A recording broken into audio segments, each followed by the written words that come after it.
আব্বু, আয়ানকে নিয়ে যাও। বাবু, তুমি নামাজ পড়তে যাবে? হুম, ওকে নিয়ে যাও।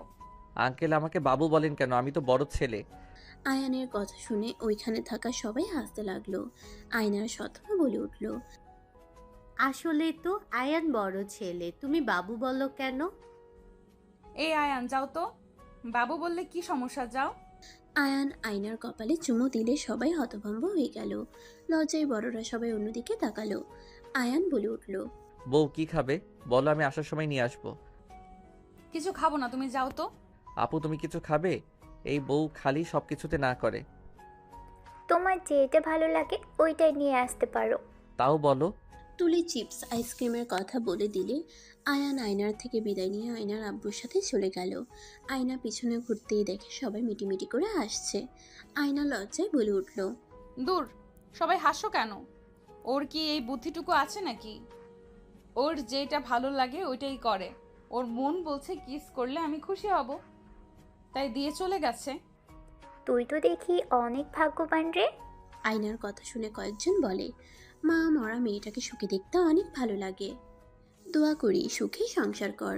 আর তোর শ্বশুরবাড়ির মানুষজন অনেক ভালো, আমাদের কত আদর করলো, এত বড়লোক অথচ কোনো অহংকার নাই।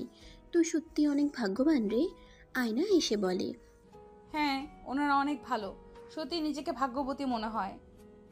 বরটা পিচ্ছি হইলে অনেক ভালো।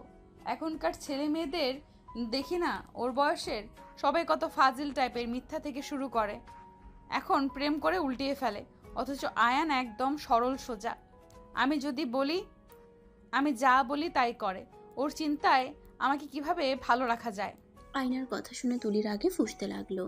আয়না সবার সাথে কথা বলে রুমে চলে গেল। নামাজ পড়ে ওর সৎ মায়ের সাথে রান্না করতে লাগলো। আয়ান আয়নার আব্বুকে দেখে সবাই হা করে তাকিয়ে আছে। আয়না ওর সৎ মা তাকাতেই চোখ কপালে উঠে গেল। আয়না বলে উঠল, তুলি ওই, এগুলো কি করছো? এত কিছু কিনছো কেন? এখানে তো অনেক বাবু আছে, আমি কি একা খাবো নাকি? বউ, এইগুলো বাবুদের দাও। আর এই যে তোমার হেয়ার ড্রায়ার আর লাইট। দোলা ভাই আবার জন্য নিয়ে আসেন নাই? আপু তোমারটা আঙ্কেলের কাছে। খুশি হয়ে আয়ানকে জড়িয়ে ধরলে আয়নার দিকে চোখ গেলে দেখে আয়না রাগের লুক নিয়ে তাকিয়ে আছে। আয়ান সাথে সাথে ধাক্কা দিয়ে সরিয়ে দিয়ে বলে, সরি আপু ধাক্কা দেওয়ার জন্য, বাট তুমি আমাকে জড়িয়ে ধরো না। বউ রেগে গেছে। কথাটা বলে আয়নার দিকে চকলেট এগিয়ে দিয়ে বলে, বউ সরি, রাগ করো না। রুমে যাও। আয়ান চলে গেল। আয়না ওর আব্বুকে বলল, আব্বু, তুমি ওকে এইসব কিনতে মানা করতে পারো নাই? আমি অনেক মানা করছি, আমার কথা শুনে নাই। রেস্তোরাঁ নিয়ে গিয়ে আমাকে খাওয়াইছে, আবার এইসব কিনেছে, আমার কথা শুনে নাই, আমি কি করব? আয়না আর কিছু বলল না। আয়না সবাইকে চিপ চকলেটস দিতে লাগলো। সবাই অনেক খুশি হয়ে নিয়ে যেতে লাগলো। তুলি ওর chocolate ice cream chips hair dryer নিয়ে চলে গেল। আয়না ওর আব্বুকে বলল, আব্বু, নুডলস প্যাকেট শেষ হয়ে গেছে, নিয়ে আসো তো। এখন ওকে বানিয়ে দিলে খেতে পারতো। যা রান্না হয়েছে ওকে তো এসব খেতে দেখি নাই। রাতে দেখলাম অনেক জোর করে খাচ্ছিল, আমাকে কিছু বলে নাই। মনে হয় আপুরা বলে দিয়েছে চুপচাপ থাকতে। ওই কি খায় জিজ্ঞেস করাই, আমি নুডলস প্যাকেট নিয়ে আসি। আয়নার আব্বু চলে গেল। আয়না রুমে গিয়ে দেখে আয়ান ফোনে রাব্বির সাথে কথা বলছে। আয়নাকে ফোন দিলে রাব্বি বলে, আসসালামু আলাইকুম মামি। ওয়ালাইকুম সালাম। আব্বু, কেমন আছো?